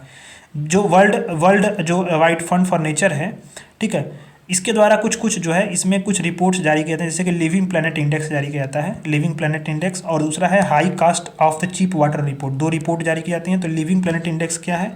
इसमें विश्व की जो बायोडाइवर्सिटी है उसकी जो क्या स्थिति है उसका मापन करता है। इसमें ताजे जल, स्थलीय जल, समुद्री पैरावास में वर्टिब्रेट जो प्रजातियाँ होंगी उनकी आबादी से क्या प्रवृत्तियाँ हैं उसके आधार पर उसको जो है मापा जाता है। और ये भी ध्यान देना इसमें कि जो वर्ल्ड लिविंग प्लैनेट इंडेक्स है, इसको जो है जैव विविधता कन्वेंशन ने अपने वर्ष 2011 से 20 के लक्ष्यों की प्राप्ति की दिशा के रूप में जो है एक जो है संकेतक के रूप में इसे अपनाया भी है। ठीक है, ये चीज़ें हैं। अब हम लोग आते हैं अपने नेक्स्ट वाले यूनिट पे, सस्टेनेबल डेवलपमेंट। बड़ा इंपॉर्टेंट है ये वाला यूनिट, इसमें से कुछ आर्टिकल को कंप्लीट करेंगे, इसके बाद हम लोग क्लास को एंड करेंगे। तो न्यूज में क्यों रहा है? क्योंकि भारतीय रिजर्व बैंक ने, आप पहला आर्टिकल देखो, ग्रीन डिपॉजिट की स्वीकृति के लिए framework for the acceptance of the green deposit. तो न्यूज में क्यों रहा कि आरबीआई ने ग्रीन डिपॉजिट के लिए एक फ्रेमवर्क जारी किया है उनकी स्वीकृति के लिए। तो न्यूज में आता है कि ग्रीन डिपॉजिट क्या है। तो ग्रीन डिपॉजिट क्या होती है? डिमांड डिपॉजिट होती है जो ब्याज वाली होगी, जिसमें जो होगा कि जो भी रेगुलेटेड इंटिटीज़ होंगी उसमें क्या करेंगे, निश्चित अवधि के लिए इसको जो है डिमांड डिपॉजिट को स्वीकार करेंगे, जिनका क्या होगा, ग्रीन जो योजनाएं होंगी, हरित वित्त योजनाएं, इसमें क्या करेगा, इन्वेस्ट किया जाएगा इस राशि को। ठीक है, तो इसका उद्देश्य ये होता है कि जो ग्राहकों की जो हरित जमाएं हैं, यानी हरित डिपॉजिट, ग्रीन डिपॉजिट है, उसको पेशकश करना जाए, जमाकर्ता के हितों की रक्षा की जाए, संधारणीय एजेंडा उसको प्राप्त किया जाए और ग्रीन वाशिंग की समस्या को दूर किया जाए। यूपीएससी ने पहली बार ग्रीन वाशिंग शब्द शायद 2021 के प्रीलिम्स में पूछा या 22 के प्रीलिम्स में पूछा। ग्रीन वाशिंग शब्द को बहुत लोगों ने गलत कर दिया था। ग्रीन वाशिंग शब्द क्या है, ये पीवाईक्यू पूछा हुआ है यूपीएससी का, कि ऐसा तरीका हो जिसमें झूठे वादे किए हुए, झूठे प्रचार किया जा रहा हो, वास्तविकता कुछ और हो। जैसे बताया जा रहा हो कि कोई कंपनी अपने प्रोडक्ट्स को, गतिविधियों को या पॉलिसीज़ को बोले कि हमें पर्यावरण के अनुकूल है, सामाजिक जो दृष्टि से अनुकूल है या उससे बचाने के लिए है, पर वास्तविकता कुछ और हो तो उसको बोलेंगे ग्रीन वाशिंग। ठीक है, तो इसकी चिंताओं को दूर करना इसका उद्देश्य होता है और हरित योजनाओं के लिए जो है, हरित परियोजनाओं के लिए ऋण के प्रवाह को बढ़ावा देना इसका मुख्य उद्देश्य होता है। इसके लिए जो ग्रीन डिपॉजिट है उसकी स्वीकृति के लिए प्रमुख फ्रेमवर्क की विशेषताएं ये हैं कि फ्रेमवर्क में बताया गया है कि कौन कौन सी संस्थाओं पे जो है ये ग्रीन डिपॉजिट लागू होगा, जिन्हें जो है रेगुलेटेड इंटिटीज़ के रूप में जाना जाता है। तो जो स्मॉल फाइनेंस बैंक होंगे, स्मॉल फाइनेंस जो है ये बैंक होंगे, इनके द्वारा जो भी इसके तहत सभी शेड्यूल कॉमर्शियल बैंक है ना, शेड्यूल कॉमर्शियल बैंक, वो इसको क्या करेंगे कि जो है इस पर लागू किया जाएगा। लेकिन जो रीजनल रूरल बैंक होंगे, क्षेत्रीय ग्रामीण बैंक, लोकल एरिया बैंक होंगे, पेमेंट बैंक होंगे, इनको ये ग्रीन डिपॉजिट स्वीकार करने की अनुमति नहीं होती है।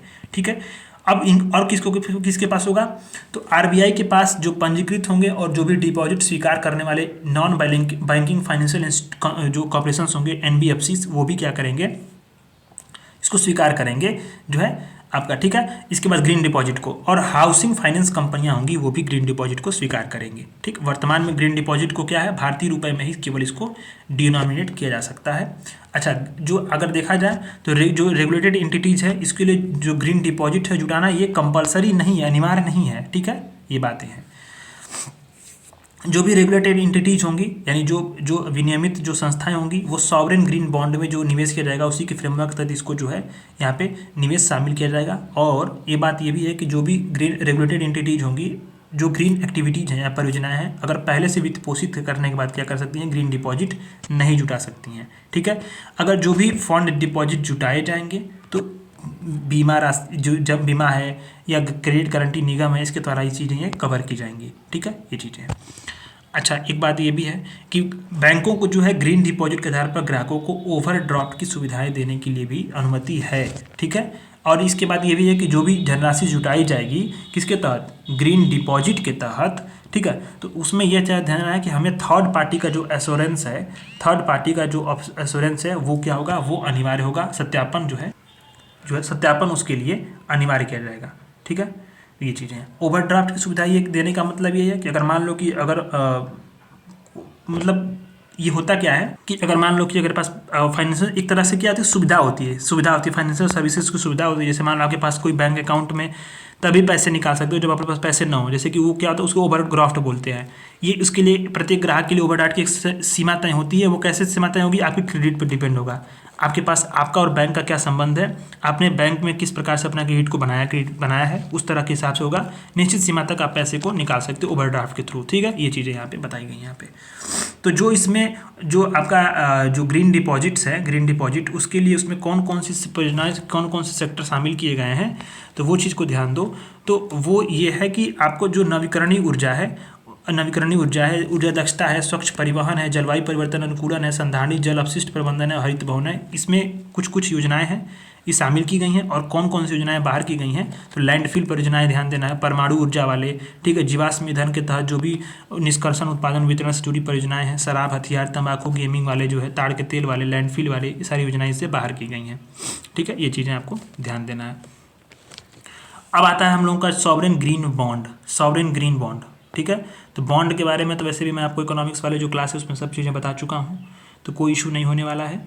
लेकिन अभी आता है कि सॉवरेन ग्रीन बॉन्ड के बारे में जानना है। सरकार ने वित्त वर्ष 2024 के लिए सॉवरेन ग्रीन बॉन्ड की पहली किस्त जारी की है। 2022-23 में इसकी जो है घोषणा की गई थी इस सॉवरेन ग्रीन बॉन्ड के बारे में। सॉवरेन ग्रीन बॉन्ड के बारे में थोड़ा सा जान लेते हैं। तो डेब्ट इंस्ट्रूमेंट है ये, जिसके द्वारा जो भी धन जो जुटाया जाएगा उसका उपयोग किया जाएगा। पर्यावरण रूप से जो भी सस्टेनेबल जो भी संधारणीय परियोजनाएं होंगी उनके फाइनेंस में यहाँ पे इसका उपयोग किया जाएगा। भारत ने पहला ग्रीन बॉन्ड कब जारी किया था, तो 2015 में जारी किया था। ठीक है, तो ये चीज़ें हैं। अच्छा, अब ये भी ध्यान देना है कि बॉन्ड से जो आय का उपयोग कहाँ होगा, तो 9 श्रेणी की जो परियोजनाएं होंगी उसके फाइनेंस में किया जाएगा। तो अभी इसमें ध्यान देना है कौन कौन सी 9 श्रेणी की जो परियोजनाएं होंगी। तो इसमें देखो आप कौन कौन सी, नवीकरणीय ऊर्जा, ऊर्जा दक्षता, स्वच्छ परिवहन, जलवायु परिवर्तन, संधारणीय जल प्रदूषण निवारण, हरित भवन और भूमि का संधारणीय प्रबंधन, सजीव प्राकृतिक संसाधन, स्थलीय और जलीय जैव विविधता संरक्षण, इन सारी योजनाओं में इसको जो है इन्वेस्ट किया जाएगा, जो कि सस्टेनेबल डेवलपमेंट को प्रोत्साहित करे। ठीक है, अगर बॉन्ड से जो धन जुटाया जाता है तो उसको कहाँ जमा किया जाएगा, तो भारत की संचित निधि में जमा किया जाएगा, जिसका जो प्रबंधन कौन करेगा, तो केंद्रीय वित्त मंत्रालय का जो सार्वजनिक ऋण प्रबंधन प्रकोष्ठ है, पब्लिक डेप्ट मैनेजमेंट सेल है, वो करेगा। कैग द्वारा इसका जो है ऑडिट किया जाएगा। ठीक है, ये चीज़ें हैं। सस्टेनेबल बॉन्ड के बारे में थोड़ा सा देख लेते हैं। तो भारत का जो इंडिया एक्जिम बैंक है उसने लंदन स्टॉक एक्सचेंज में सस्टेनेबल बॉन्ड मार्केट पर अपना 10 वर्षीय सस्टेनेबल बॉन्ड को शेड्यूल किया है, सूचीबद्ध किया है। इस बॉन्ड की कीमत क्या है, $1 बिलियन है। सस्टेनेबिलिटी बॉन्ड को ध्यान देना है। सस्टेनेबिलिटी बॉन्ड को जो है विशेष रूप से किस लिए बनाया गया है, तो जो भी पर्यावरण और सामाजिक रूप से पहल की जाएगी उसके धन एकत्रित करने के लिए डिजाइन किया गया है, जिसमें ग्रीन और सोशल बॉन्ड दोनों की विशेषताएं होती है। ग्रीन बॉन्ड को अपने आपने देख ही लिया, सोशल बॉन्ड के बारे में भी मैंने आपको जो है इकोनॉमिक्स के क्लासेस में बताया है। साधारण तौर पे देखें तो जो सामाजिक उद्देश्यों के लिए, सामाजिक उद्देश्यों के अन्य भलाई के लिए, समाज की भलाई के लिए जो भी योजनाएं परियोजनाएं चल रही उसके लिए निवेश उठाना, और वो जो है वो क्या हो कि वो उसी उद्देश्य के लिए उसमें निवेश की जो धन है उसका इस्तेमाल किया जाए, वही सामाजिक बॉन्ड के अंतर्गत वो आता है। ठीक है, तो इसमें दोनों जो सस्टेनेबिलिटी बॉन्ड में ग्रीन और सोशल बॉन्ड दोनों की विशेषताएं यहाँ पे शामिल होती हैं। राइनो बॉन्ड को बारे में थोड़ा जान लेते हैं। तो नाम से ही पता चल रहा होगा, कल आपको राइनो के बारे में बताया भी था मैंने, ठीक है, कल की क्लासेस में। तो दक्षिण अफ्रीका में जो 2 संरक्षित बॉन्ड है, काले अभी बताया था ना कि अफ्रीका में 2 प्रकार के राइनो पाए जाते हैं। 3 जो है पूरे विश्व में राइनो की 5 प्रजातियां हैं, जिसमें से 3 जो है जावा, सुमात्रा और इंडियन भारत के एशिया में पाई जाती हैं। अफ्रीका में काला और सफ़ेद 2 प्रकार के गैंडे जो है यहाँ पे पाए जाते हैं। ठीक है, तो दक्षिण अफ्रीका के दो संरक्षित क्षेत्र, उसमें काला गैंडा, उसकी आबादी और संरक्षण के लिए ये राइनो बॉन्ड को जारी किया गया। ठीक है, विश्व बैंक द्वारा जो है इसको जो है तैयार किया गया बॉन्ड है, जो करता क्या है, इसके फाइनेंस के लिए निजी पूंजी की व्यवस्था भी करता है। ठीक है, इस बात को ध्यान देना। अच्छा, इस विश्व बैंक ने जो है संकटग्रस्त प्रजातियों के संरक्षण के लिए साउथ अफ्रीका का प्रयास है उसका समर्थन करते हुए वन्यजीव संरक्षण बॉन्ड की कीमत भी तय कर दी है। ठीक है, भारत की जो सस्टेनेबिलिटी बॉन्ड है उसकी कीमत क्या है, $1 बिलियन है। अब आता है resource efficiency circular economy industry coalitions, रेक्सेक। ठीक है, मुंबई में क्या हुआ कि जो G20 की पर्यावरण और जलवायु सौहार्दता समूह उसकी बैठक हुई, जिसमें REC को जो है आरंभ किया गया, यानी कि resource efficiency circular economy industry coalition. Important है क्योंकि मुंबई में हुई थी बैठक और G20 का ये पर्यावरण और जलवायु सौहार्दता कार्य समूह था। ठीक है, तो ये क्या है, रेक्सेक के बारे में कि एक उद्योगों के द्वारा एक पहल है जो संचालित की जाएगी, जिसमें से 29 संस्थापक सदस्य कंपनियां शामिल हुई हैं। मुख्यालय इन कंपनियों का कहाँ पे, 11 देशों में, यानी 11 देशों की कंपनियां हैं। इसका उद्देश्य यही है कि हमें जो सस्टेनेबल डेवलपमेंट में उसे तेजी लाना है, सस्टेनेबल डेवलपमेंट को प्राप्त करना 2030 तक, पेरिस समझौते के तहत जो भी जलवायु के लक्ष्य हैं उसको प्राप्त करें, कुमिंग मॉन्ट्रियल के तहत जैव विविधता के फ्रेमवर्क को भी प्राप्त करें, किगाली संशोधन और संसाधन दक्षता जो रोडमैप है इनको भी हमें प्राप्त किया जाए। इसके लिए 3 मार्गदर्शक हैं, जैसे कि प्रभाव डालने के लिए हमें साझेदारियां बढ़ाई जाए, प्रौद्योगिकी और क्षमता का उपयोग किया जाए, क्षमता के लिए बढ़ाने के लिए निवेश भी किया जाए। ठीक है, तो ये चीज़ें हैं। अभी ये ध्यान देना है डेटा बैंक के बाद कि डेटा बैंक इसको आप मेंस में यूज करना है, मेंस में इसमें प्री के लिए नहीं इंपॉर्टेंट है कि 70 के बाद जो है वैश्विक संसाधन की खपत में 3 गुना की वृद्धि हुई है। जो चक्री है वो यानी कि जो सर्कुलर है वो पूरे विश्व का अर्थव्यवस्था का मात्र 7.2% हिस्सा ही चक्री है। भारत में केवल 20% वस्तुओं का ही क्या है, उसका पुनर्चक्रण किया जाता है। भारत जो है ग्रीन हाउस गैसों का तीसरा सबसे बड़ा उत्सर्जक देश है और वैश्विक स्थिति उसकी क्या है 9.2%। ये चीज़ें अभी भारत ने जो है अभी क्या है कि नवीकरणीय ऊर्जा और चक्रीय अर्थव्यवस्था को बढ़ावा देने के लिए कुछ पहले भी की हैं, जैसे राष्ट्रीय संसाधन दक्षता नीति 2019 का है, लाइफ मोमेंट पढ़ाया था मैंने आपको। भारत को शून्य अपशिष्ट देश बनाने के लिए स्वच्छ भारत मिशन बनाया चलाया गया।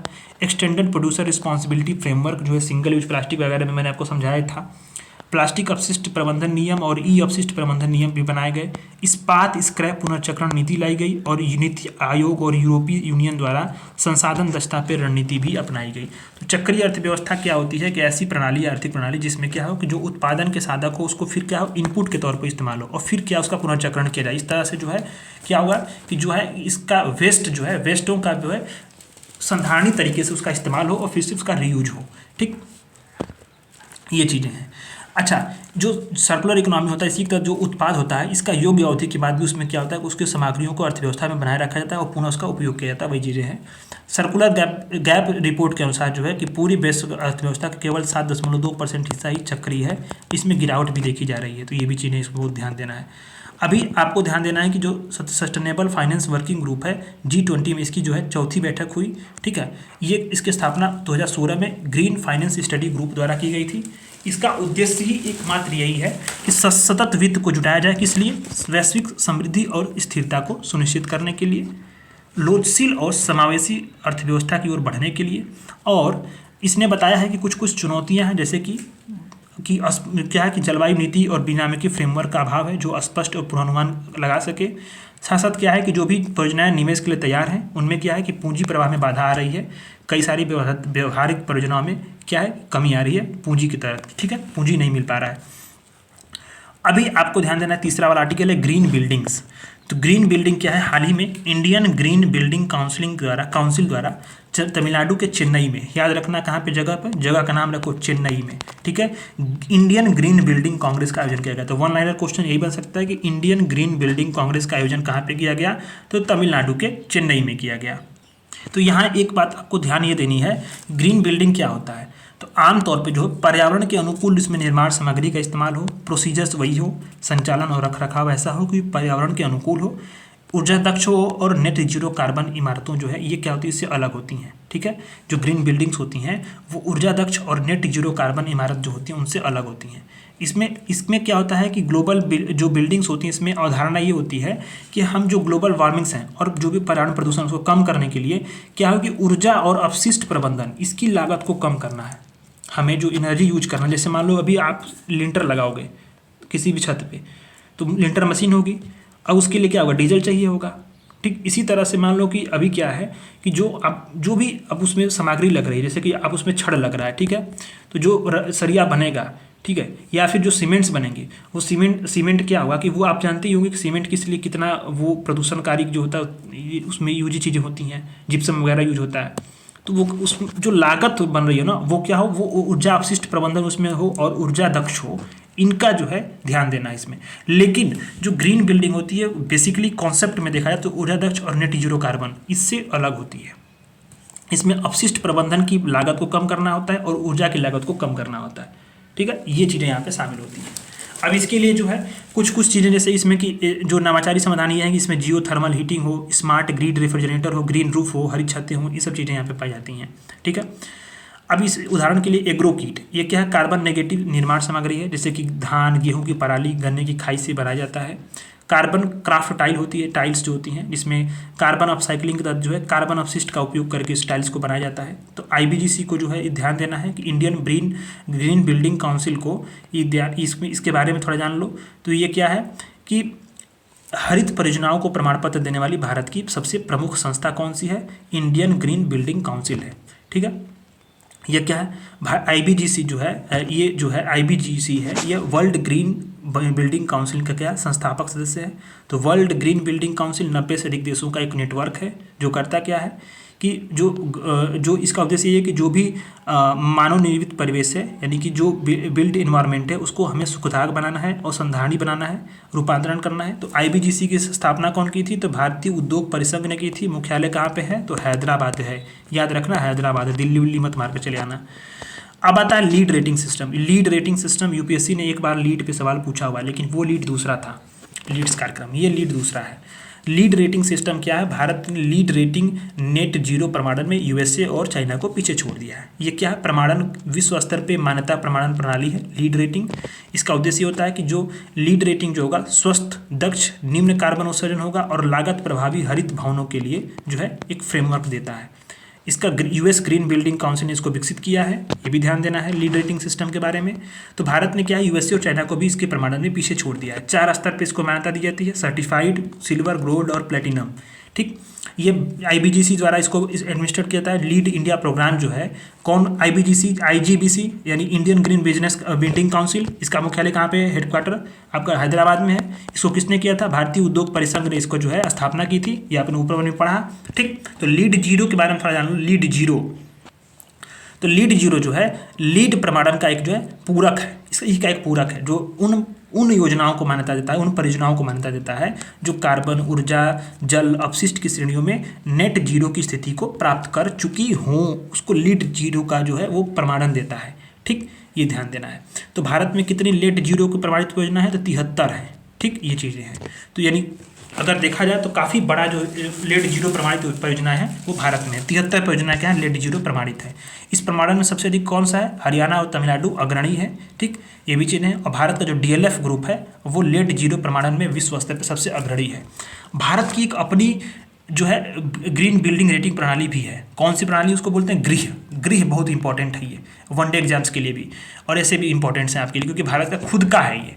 तो गृह क्या है? भारत का खुद का अपना जो है ग्रीन बिल्डिंग रेटिंग प्रणाली है। इस प्रणाली को जो किसने विकसित किया है? तो नवीकरणीय ऊर्जा मंत्रालय और टेरी ने, द एनर्जी रिसोर्स इंस्टीट्यूट टेरी ने और नवीकरणीय और नवीन ऊर्जा मंत्रालय ने इसको विकसित किया संयुक्त रूप से। ये गृह और 5 स्टार रेटिंग सिस्टम है, 5 साल के लिए वैध होता है गृह। तो आज की क्लास में हम लोगों ने इतने सारे आर्टिकल्स को देख लिया है। कल की क्लास में जो है हम लोग भी और देखेंगे, 1 घंटे की क्लास में लगभग बहुत सारे आर्टिकल्स को समझेंगे। और 6 ही क्लास हुई है, अगर आप इसको 1.5x पे ला कर देखेंगे तो बहुत सी चीज़ें लगभग इसमें मैंने लाइन बाय लाइन हर एक चीज़ों को शब्दशः पढ़ा दिया, क्योंकि बहुत सारे लोग कमेंट ये करते हैं कि सर चीज़ें छोड़ देते हैं आप। तो इससे अच्छा है कि सब चीज़ें शब्दशः पढ़ाई जाए।